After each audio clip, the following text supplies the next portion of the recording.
ეგრეთ წოდებული ბარაბნიანი ანუ ჩვენ ქვეყანაში რო ეძახიან ნაგანის სისტემის პისტოლეტები, უпростоრად რევოლვერები 357 მაგნუმზე, ეგრეთ წოდებული ბულდოგის ტყვიაზე, ესენი სასტავას იერაღია, ჩეხსკაიას ბროკა. ეს ძალიან ბრუტალურად გამოიყურება, მაგრამ ისეთი მძიმე არ არის, როგორც შეიძლება მოგიჩვენოს. ძალიან ძლიერ ტყვიაზეა. ხეთ რა ხელოვნური აქვს.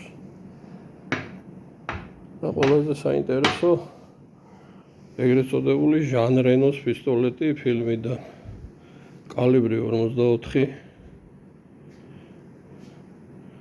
და რევოლვერი ნახეთ რა ხელოვაზნაზეა 44-ზე. ძალიან მაგარ მდგომარეობაში. კარგი შენახულია. მოკლედ ლეგენდარული რევოლვერები.